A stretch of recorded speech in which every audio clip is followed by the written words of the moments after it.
দিন, কিয়ামতের দিনটায়, যেদিন আমরা উলঙ্গ হয়ে দাঁড়াবো, জমিনগুলো তামার জমিন হয়ে যাবে, সূর্যটা একেবারে মাথার কাছে চলে আসবে, সূর্যর তীব্রতম তাপে মাথার মগজগুলো গলে গলে কানে ছিদ্র আর নাকে ছিদ্র দিয়ে ভাতের মাড়ের মতো করে টপ টপ করে বেয়ে বেয়ে পড়বে। সেদিন মা তার মেয়েকে চিনবে না, বাবা তার ছেলেকে চিনবে না, বন্ধু বান্ধব আত্মীয় স্বজন কেউ কাউকে চিনবে না, সবাই একে অপরকে দেখে দিবে দৌড়, বলবে আমি একে চিনি না। সূর্যটা মাথার কাছে, সূর্যের এই তীব্রতম গরম তাপে মাথার মগজগুলো গলে গলে কানে ছিদ্র আর নাকে ছিদ্র দিয়ে ভাতের মাড়ের মতো করে টপ টপ করে বেয়ে বেয়ে পড়বে। জিহ্বাটা কুকুরের মতো তৃষ্ণায় বের হয়ে নাভির সামনে এসে ঝুলতে থাকবে, কুকুর যেমনে ঝোলায়। আপনারা দেখেন নাই, কুকুর যখন প্রচন্ড তৃষ্ণায় থাকে তখন দেখবেন যে কুকুর তার জিহ্বাটা নাভির সামনে পর্যন্ত এনে ফেলেছে, কারণ তার প্রচন্ড তৃষ্ণা পেয়েছে, তার পানির প্রয়োজন। তো কিয়ামতের দিন আমাদের জিহ্বাটাও ওরকম কুকুরের মতো তৃষ্ণায় বের হয়ে নাভির সামনে এসে ঝুলতে থাকবে, কুকুর যেমনি ঝোলায়। সবাই তৃষ্ণার্ত, ক্ষুধার্ত, পেরেশান, চিৎকার চেঁচামেচি, কান্না বিলাপ, সকলের মুখে একটি আওয়াজ, আল্লাহ আমাকে বাঁচাও, আল্লাহ আমাকে বাঁচাও। ওই দিনকার আওয়াজের নাম কি হবে? কথা বলেন, আল্লাহ আমাকে বাঁচাও। রব্বুল আলামিন বলেন, ওই কঠিনতম দিন থেকে যদি বাঁচতে চাও, দুনিয়ার মায়াকে ভুলে যাও, আখিরাতের জন্য প্রস্তুতি নিয়ে ফেলো। বাল তু'থিরুনাল হায়াতাদ দুনিয়া ওয়াল আখিরাতু খায়রুন ওয়া আবকা। তোমরা এই দুনিয়ার জীবনটাকে অনেক বড় মনে করো এটা আসল। আল্লাহ বলেন এটা আসল নয়, এটা নকল, আসল হচ্ছে আখিরাত, ঠিক কিনা? এই দুনিয়ার জীবন হলো ক্ষণস্থায়ী, আখিরাতের জীবন হলো চিরস্থায়ী জীবন। এই দুনিয়ার জীবনটা উত্তম নয়, আখিরাতের জীবন হলো উত্তম। কার কথা? কথা বলেন।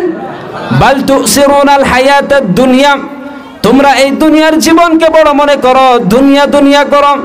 তোমরা আব্দুল্লাহ না হয়ে আব্দুদ দুনিয়া হয়েছো, আল্লাহর দাস হও নাই, দুনিয়ার দাস হয়েছো। তোমরা দুনিয়া দুনিয়া করো, দুনিয়া হলো ক্ষণস্থায়ী, চিরস্থায়ী হচ্ছে আখিরাত। এজন্য রব্বুল আলামিন বলেন, ওয়ালাল আখিরাতু খায়রুল লাকা মিনাল উলা। ও নবী, দুনিয়া নয়, আখিরাত আপনার জন্য উত্তম। আখিরাত এটা সেরা, এটা স্থায়ী, এটা উত্তম, দুনিয়াটা নয়। কিন্তু আমরা দুনিয়ার মোহের মধ্যেই পড়ে আছি। বাল তুসিরুনাল হায়াতাদ দুনিয়া, তোমরা এই দুনিয়ার জীবনকে সব মনে করো। দুনিয়াটা সব নয়, আরো বড় জগৎ আছে না নাই? এই দুনিয়ার জীবনটা খেলা, আমরা মোহের মধ্যে পড়ে আছি, মহাচ্ছন্ন, লোহা দূর হয়ে আছে। চাকচিক্যম দুনিয়া দেখে আর পরীক্ষার ভেতরে পড়ে আখিরাতকে আমরা ভুলে গিয়েছি। আর আল্লাহ বলছেন দুনিয়া নয়, শ্রেষ্ঠ হলো আখিরাত। ওই আখিরাতের জন্য তোমরা সামান জোগাড় করো, চিল্লায় কোন ঠিক কিনা? এজন্য রব্বুল আলামিন এই দুনিয়ার উদাহরণ দিয়ে বুঝিয়েছেন, এই দুনিয়ার উদাহরণ দিয়েছেন, ওমাল হায়াতুদ দুনিয়া ইল্লা মাতাউল গুরুর। এই দুনিয়ার জীবন হলো ভোগের সামগ্রী, মরলে সব শেষ হয়ে যাবে, মাটিতে মিশে যাবে, বাতাসের এক ঝাপটায় কোথায় যে চলে যাবে খুঁজেই পাওয়া যাবে না। আবার রব্বুল আলামিন বলেন, ওয়ামাল হায়াতুদ দুনিয়া ইল্লা লাইবুন ওয়ালা। এই দুনিয়ার জীবন হলো খেলতামাশা। তো এই দুনিয়ার জীবন হলো খেলতামাশা, খেলা। ছোট্ট বাচ্চাদের আপনারা দেখেন নাই?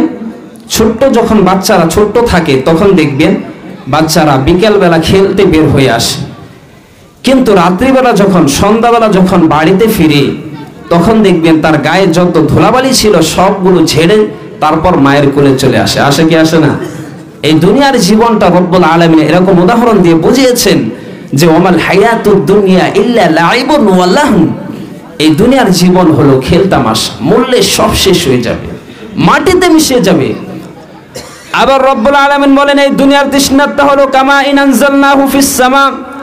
এই দুনিয়ার জীবন আকাশ থেকে পাঠানো পানির মতো, ওই পানি দিয়ে জমিনের মধ্যে গাছ হয়, গাছগুলো একদিন মরে যায়, ভুসি হয়ে যায়।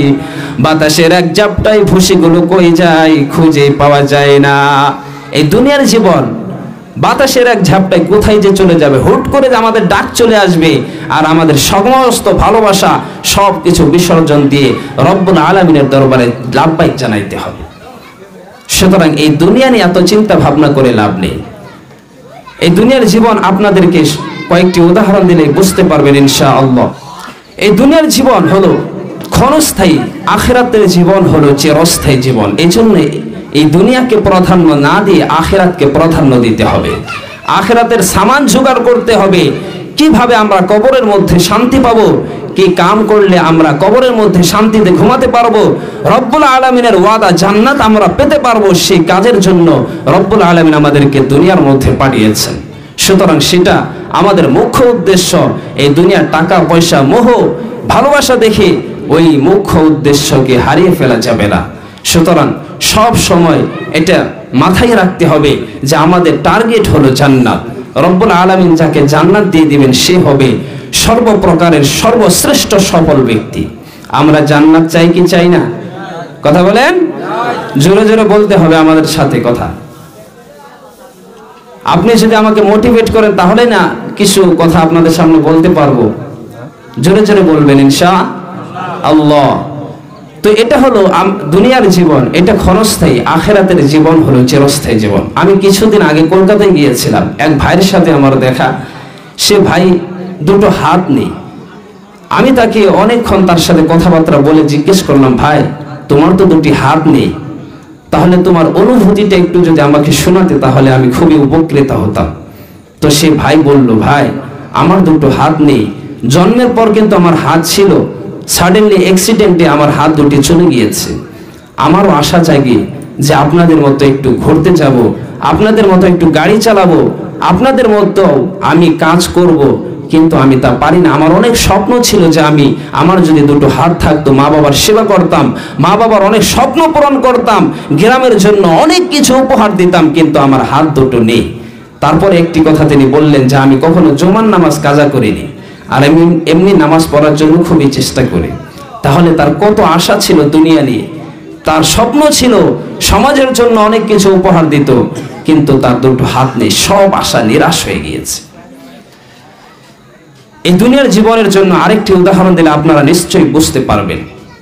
ইনশাআল্লাহ বলবো, কথা বলেন। এই দুনিয়ার জীবন হলো 4টি স্বর্ণের টুকরা আর 3টি লাশের মতো। কয়টি স্বর্ণের টুকরা আর লাশ কয়টা? বনী ইসরাইলের জামানাতে 3 যুবক তাদের ভাগ্যের সন্ধানে ভাগ্যকে পরিবর্তন করার জন্য বের হয়েছে। ইতিমধ্যে তারা 4টি স্বর্ণের টুকরা পেয়েছে। 4টি স্বর্ণের টুকরা পেয়ে মহা খুশি, খুশিতে বাকবাকম কে আমাদেরকে পায়। আজকে আমরা 4টি স্বর্ণের টুকরা ভাগ করে নিয়ে অনেক ধনী হয়ে যাব। এক বন্ধু বলল, পেটে অনেক ক্ষুধা পেয়েছে, আগে বাজার থেকে খাবার নিয়ে আয়, তারপর 3 বন্ধু মিলে 4টি স্বর্ণের টুকরা ভাগ করে নিয়ে যাব। এক বন্ধুকে বাজার থেকে রুটি কিনে আনার জন্য পাঠিয়েছে, বাকি 2 বন্ধু মিলে পরামর্শ করছে, ওইটাকে যদি মেরে ফেলতে পারি বাগ বাটোয়ারের দরকার নাই, তুই নিবি 2টা আমি নিম 2টা, সহজ হয়ে গেল না? 2টা এবার আর কাটাকাটির দরকার নেই, তুই 2টা নিবি আর আমি 2টা নিব। এবার যে বন্ধু বাজার থেকে রুটি কিনে আনার জন্য গিয়েছে সে মনে মনে ভাবছে যে রুটিতে যদি বিষ মিশাইতে পারি আর ওই বিষ মাখানো রুটি যদি ওই 2 বন্ধুকে খাওয়াইতে পারি তাহলে স্বর্ণের টুকরা 4টি আমার। এইবার ওই বন্ধু বাজার থেকে বিষ মাখিয়ে রুটি এনেছে, ওই 2 বন্ধু মিলে ওটাকে ঘোষান শুরু করেছে, ঘষাইতে ঘষাইতে শেষ, একজন শেষ, ওকে একটা পড়ে গিয়েছে। এবার ওই 2 বন্ধু মিলে বিষ মাখানো রুটি খেতে শুরু করেছে, বিষ মাখানো রুটি খেয়ে ওই 2 বন্ধুও শেষ, কেউ নাই, 4টি স্বর্ণের টুকরা পাশে পড়ে আছে, 3টি লাশ পাশে পড়ে আছে। এটাই হলো দুনিয়ার জীবন। এই দুনিয়ার পুরো জীবন এটা হচ্ছে লালসাময় একটি জীবন, লোক মরিচিকা মায়াজাল, এই মায়াজালে আমরা আটকে আছি। ফলে মৃত্যুর কষ্টকে ভুলে গিয়েছি, পাগলের মতো ছুটছে, আরো টাকা লাগবে, আরো খেতে লাগবে, আরো জোশ লাগবে, আরো দাপট লাগবে। আমার এত টাকা দিয়ে কি হবে, এত ব্যস্ততা দিয়ে কি হবে, এত সম্পদ দিয়ে কি হবে? তোমার স্টপ, থামুন, অনেক হয়েছে। অনেক তো কর্মজীবনে ব্যস্ত ছিলেন, ফজরের নামাজ না পড়ে আপনি জমিতে কাজ করতে গিয়েছেন, ফজরের নামাজ না পড়ে আপনার ছেলে সন্তানকে স্কুলের জন্য জোগাড় করতে গিয়েছেন। এবার একটু থামুন, take you rest, take you breath, think about that, think that you have to go back to your lord. একটু ভাবেন না, এই কোলাহল, এই ব্যস্ততা এগুলো থাকবো না আমি। সাইয়্যিদিনা ওমর ফারুক রাদিয়াল্লাহু আনহু বলছেন, মুতু ক্বাবলা আন তামুত, মরার আগে একবার মরো। হাসিবু ক্বাবলা আন তুহাসিবা আলাইকুম, তোমার হিসাব নেওয়ার আগে তুমি একবার নিজের হিসাবটা করো না, কাগজ বের করে দেখাও কি কি ভালো কাজ করেছিলে। আপনি ডায়েরি লিখুন প্রতিনিয়ত, আজকে যেমন 5 তারিখ 12 মাস, আপনি ডায়েরি লিখুন যে কি কি ভালো কাজ করেছিলেন। এগুলো কি নাজাতের ওসিলা হতে পারে? আপনি যদি 5 ওয়াক্ত নামাজ জামাতের সাথে আদায় করে থাকেন লিখুন। আপনি কাউকে 50 টাকা দিয়ে সাহায্য করেছেন লিখুন। আপনি কাউকে রাস্তার থেকে কষ্টদায়ক জিনিসকে সরিয়ে দিয়েছেন লিখুন। লিখে দেখুন আপনার অবস্থাটা কি।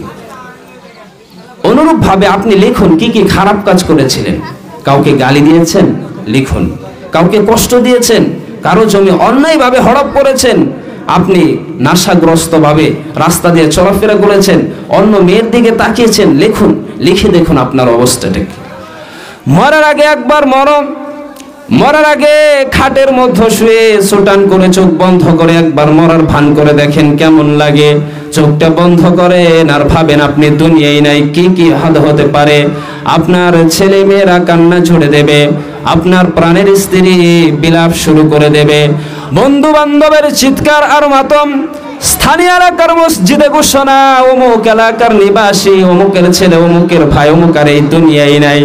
সব আত্মীয়রা চলে আসবে, ফেসবুক, ইনস্টাগ্রাম, টুইটারে স্ট্যাটাস দেওয়া হবে, সবাই সবাইকে জানাবে বিকাল 4টায় অমুক হাই স্কুল ময়দানে আপনার জানাজা। ছুটে আসবে, সবাই ছুটে আসবে আপনাকে শেষ বিদায় জানানোর জন্য। আসবে না? আপনাকে শেষ বিদায় জানানোর জন্য আসবে, গুড বাই জানাতে আসবে, আল গাদা বিদায় জানাতে আসবে সবাই। 4 তাকবীর দিয়ে আপনার জানাজা হবে। 4 তাকবীরে পড়া হবে। কয় তাকবীরে? আমরা অনেকে এমন আছি যে জানাজা পড়তে পারেন, এমন আছে কি আছি না? আপনারা শিখতে পারবেন, শিখবেন না ইনশাআল্লাহ জানাজা কিভাবে পড়তে হয়। আমি অনেক সময় এটা লক্ষ্য করে দেখেছি, জানাজা পড়ার জন্য যখন পিছনে দাঁড়াই তখন এটা লক্ষ্য করে দেখি যে অনেক যুবক ভাইয়েরা, আবার অনেক মুরব্বী বাবা জানেরা, তারা জানাজা পড়তে পারে না। তাই এদিকে দেখতে থাকে যে কে কি করছে, আমরা তাই করব। কিন্তু ভাই এমন করে কি হবে? আপনি যে আজকে অন্যজনের সাথে ধোঁকা দিচ্ছেন, আপনারও কিন্তু একদিন ওই কাঠখাড়িতে দাঁড়াতে হবে। দাঁড়াতে হবে কি হবে না? আপনাকে একদিন দাঁড়াতে হবে। জানাজা পড়ার অর্থ হলো অন্যের জন্য মাগফিরাতের দোয়া করা, মাইয়েতের জন্য দোয়া করা, যারা অনুপস্থিত যারা উপস্থিত সকলের জন্য, মৃত জীবিত সকলের জন্য দোয়া করা। কিন্তু আপনি যদি সেই দোয়াটাই না জানেন তাহলে কি আপনি দোয়া করতে পারলেন? এজন্য শিখতে হবে কি হবে না? ওয়াজ মাহফিল এটা শিক্ষার জায়গা। আমরা অনেকে মনে করি এটা সুর শোনার জায়গা, আসলে তা না। এর থেকে কিছু আপনাকে শিখতে হবে, যেন আপনি বাড়ি গিয়ে বলতে পারেন, না আমি আজকে ওয়াজ মাহফিলে গিয়ে এই বস্তুটা শিখে এসেছি। তো জানাজা পড়ার জন্য প্রথমে নিয়াত করতে হবে। তারপর ইমাম সাহেব যখন প্রথম তাকবীর বলবে, আপনি পড়তে আরম্ভ করে দিবেন, সুবহানাকাল্লাহুম্মা ওয়া বিহামদিকা ওয়া তাবারাকাসমুকা ওয়া তাআলা জাদ্দুকা ওয়া জাল্লা সানাউকা ওয়া লা ইলাহা গায়রুক। প্রথম তাকবীরে সানা পড়বেন, দ্বিতীয় তাকবীরে দুরূদ শরীফ পড়বেন। আমরা যে নামাজের মধ্যে দুরূদ শরীফ পড়ি, ওই দুরূদ শরীফটাও জানাজার মধ্যে আছে না নাই? আপনি পড়তে আরম্ভ করে দিবেন, আল্লাহুম্মা সাল্লি আলা মুহাম্মাদ ওয়া আলা আলি মুহাম্মাদ কামা সাল্লাইতা আলা ইব্রাহিম ওয়া আলা আলি ইব্রাহিম ইন্নাকা হামিদুম মাজিদ। আল্লাহুম্মা বারিক আলা মুহাম্মাদ ওয়া আলা আলি মুহাম্মাদ কামা বারাকতা আলা ইব্রাহিম ওয়া আলা আলি ইব্রাহিম ইন্নাকা হামিদুম মাজিদ। প্রথম তাকবীরে সানা পড়বেন, দ্বিতীয় তাকবীরে দুরূদ শরীফ পড়বেন, তৃতীয় তাকবীর যখন ইমাম সাহেব বলবেন তখন জানাজার জন্য একটি স্পেশাল দোয়া আছে না নাই? আপনি পড়তে আরম্ভ করবেন, আল্লাহুম্মা গফির লি হাইয়িনা ওয়া মাইয়িতিনা ওয়া শাহিদিনা ওয়া গায়িবিনা وصغيرنا وكبيرنا وذكرنا وأنثانا اللهم من أحييته منا فأحيه على الإسلام ومن توفيته منا فتوفه على الإيمان। এইবার যখন ইমাম সাহেব চতুর্থ তাকবীর বলবেন, তিনিও সালাম ফিরাবেন, আপনিও সালাম ফিরাবেন। এটা সহজ জিনিস, কিন্তু আমরা অনেকে আছে এটা জানি না। তো আমারও আপনারও কিন্তু একদিন 4 তাকবীরে জানাজা পড়া হবে। 4 তাকবীর দিয়ে আপনার জানাজা হবে, অশ্রুসিক্ত জানাজায় আপনার বিদায় হবে। কাঠের খাটিয়ার মধ্যে করে কাঁধে করে আপনাকে কবরে নেওয়া হবে। আগের থেকে খুঁড়ে রাখা কবরটার মধ্যে আপনাকে বিছিয়ে দেওয়া হবে। উপরে বাঁশের কচি দিয়ে তার উপর মাটির চাপা দিয়ে সব চলে যাবে। ভাবেন না একটু চোখ বন্ধ করে, this is the circle of life, this is the nature of life. এটা সবার হবে, আমার হবে, আপনার হবে। এত মায়া এত ভালোবাসা কই যাবে? কেউ থাকবে না, সবাই আপনাকে অন্ধকার কবরে রেখে চলে যাবে। উপরে বাঁশের কঞ্চি, তার উপর মাটির চাপা, অন্ধকার অন্ধকার।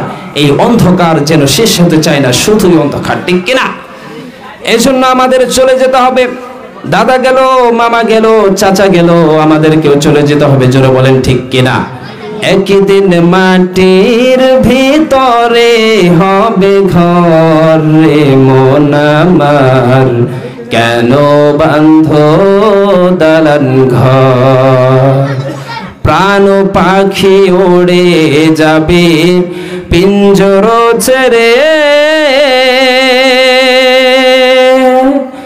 ধর দামে সবই রবে তুমি যাবে চলে।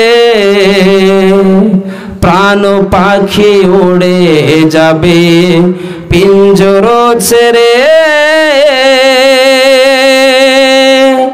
ধর দামে সবই রবে তুমি যাবে চলে।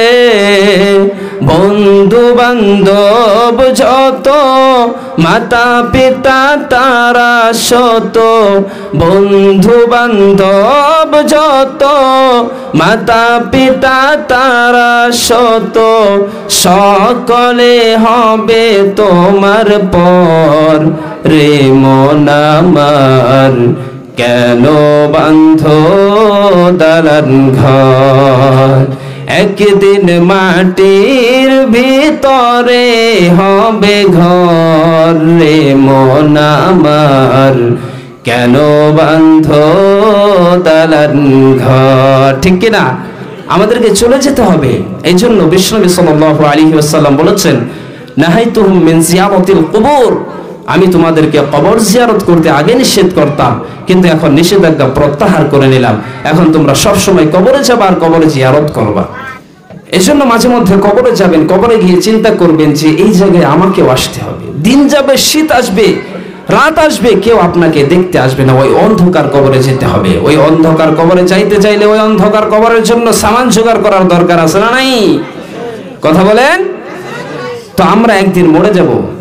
মরার সময় প্রতিটা রূহ, প্রতিটা মানুষ মালাকুল মউতকে দেখতে পায়। আমিও দেখবো, আপনিও দেখবেন। মুমিনদের কাছে মুমিনদের কাছে এসে মালাকুল মউত একজন যুবকের ভেষে সাদা ধবধবে জুব্বা পরে সুগন্ধি মেখে মুমূর্ষ ব্যক্তির শিয়রে বসে বলে, ইয়া আইয়াতুহান নাফসুল মুতমাইন্না, হে পবিত্র আত্মা, উখরুজি ইলা মাগফিরাতিল্লাহি ওয়া রিদওয়ানিক, আল্লাহর ক্ষমা আর দয়ার দিকে বের হয়ে এসো। বলা মাত্র মুমিনদের আত্মাটা স্মুথলি বের হয়ে আসে।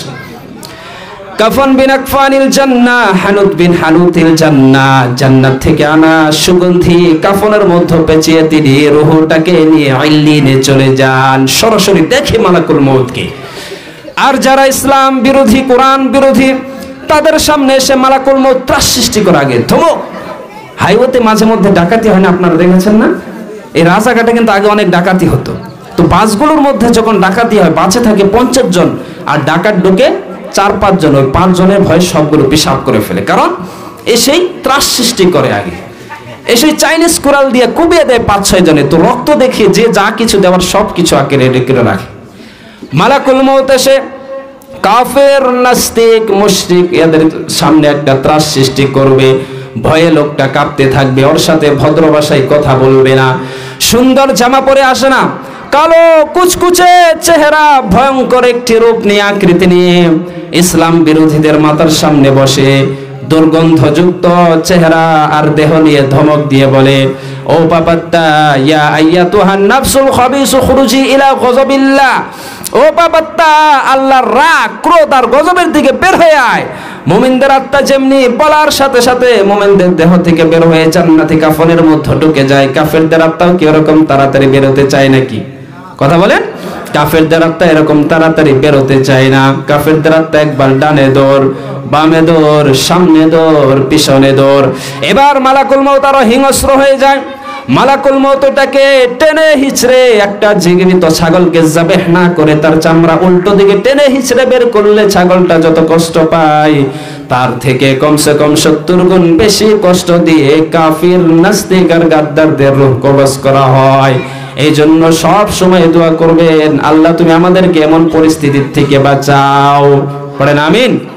মুমিনদের রূহ যেমনি কবজ হয় ওইভাবে কবজের ব্যবস্থা তুমি আমাদের জন্য করে দিও, আমাদেরকে তুমি শহীদ মৃত্যু নসিব করে দিও। পড়েন আমিন।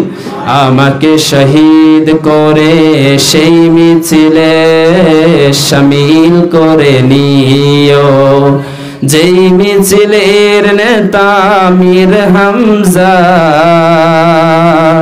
হুবাইব খাব্বাব আল্লাহর কাছে ছিল অতি প্রিয়, শামিল করে নিও, আমাকে শহীদ করে সেই মিছিলে শামিল করে নিও। পড়েন আমিন। আরো জোরে বলেন আমিন। তার মানে বিমান দুর্ঘটনায় হোক, কিংবা লঞ্চ ডুবিতে হোক, কিংবা আগুনে পড়ে হোক, কিংবা আত্মজাতি যে কোনো হামলায় হোক, যেই যেখানে মারা যায় কবরে তার জন্য 3টে প্রশ্ন আছে না নাই? কথা বলেন। ইসলাম বিরোধীদের জন্য প্রশ্ন 3টা, আমরা যারা মুমিন তাদের জন্য প্রশ্ন 4টা। সুবহানাল্লাহ পড়েন। কবরের মধ্যে প্রথম প্রশ্ন হবে, মুনকার নাকির তখন চলে আসবে 40 কদম, যখন লাশটাকে আত্মীয় স্বজনরা কবরের মধ্যে রেখে 40 কদম চলে যায় তখনই চলে আসে। আহা, সব শেষ। এসে এই পরীক্ষা শুরু, মার রব্বুক, তোর রবের নাম কি? চিৎকার করে পড়েন, আমাদের রবের নাম কি? দ্বিতীয় প্রশ্ন, ওমা দীনুক, তোর ধর্মের নাম কি? আমরা বলবো ইসলাম। তৃতীয় প্রশ্ন, বিশ্বনবীর চেহারা দেখে বলা হবে আতারিফু হাযার রাজুল, এই লোকটারে চিনো নাকি? আমরা বলবো চিনি, আমাদের প্রাণের নবী। ঠিক কিনা? চাঁদের চেয়েও সুন্দর তুমি নবী আমার কামলিওয়ালা, দো জাহানের বাদশাহ তুমি প্যারা নবী সাল্লাল্লাহু আলা, চাঁদের চেয়েও সুন্দর তুমি নবী আমার কামলিওয়ালা। ঠিক কিনা? এবার যখন 3টে প্রশ্ন হয়ে গেল, আপনাকে অতিরিক্ত আরেকটা প্রশ্ন করা হবে, ওমা ইলমুক, তোমার নলেজ কি? এই 3টে প্রশ্নের উত্তর যে তুমি পারলা, কিভাবে পারলা? তখন আপনাকে বলতে হবে, আমি কোরআন থেকে শিখেছি, আমি হাদিস থেকে শিখেছি, আমি ইসলাম জেনে বুঝে মেনেছি, আন্দাজাই কোথাও ঘুরে নিয়েছি। এখন ঠিক কিনা? তখন বলতে হবে, এই জন্য শিখতে হবে, প্রতিনিয়ত ইসলাম সম্পর্কে জানতে হবে, জীবনটারে আলোকিত করতে হবে। চিল্লা এখন ঠিক কিনা? এই জন্য শিখবেন তো ইনশাআল্লাহ। যাই হোক, কবরের মধ্যে প্রশ্ন হয়ে যাবে। এই জন্য আমরা এই দুনিয়া করে যেন পাগল না হয়ে থাকি। এই জন্য রব্বুল আলামিন বলেন, ও গোলাম, দুনিয়া নিয়ে পাগল হয়ে থেকো না। এই দুনিয়ার জীবন আসল জীবন নয়, আসল জীবন হলো কবরের জীবন। এই জন্য মাঝে মাঝে কবরে যাবেন, কবরে গিয়ে চিন্তা করবেন, এই জায়গায় আমারও আসতে হবে। বৃষ্টি হবে, শীত আসবে, রাত যাবে, দিন হবে, কেউ আপনারে দেখতে আসবে না। অন্ধকার, অন্ধকার, শুধুই অন্ধকার, একা থাকতে হবে। ওই একা কবরে আপনার যদি আলো চান, তাহলে আল্লাহর হুকুম বিধান মেনে চলার দরকার আছে না নাই? 5 ওয়াক্ত নামাজ জামাতের সাথে আদায় করার দরকার আছে না নাই? মা বাবার খিদমতের দরকার আছে না নাই? আল্লাহ রাব্বুল আলামিনের কোরআন পড়ার দরকার আছে না নাই? এই জন্য আমরা ওই আখিরাতের জন্য জানি বেশি বেশি সামান জোগাড় করতে পারি। আল্লাহ তুমি তৌফিক দাও। পড়ে না আমিন।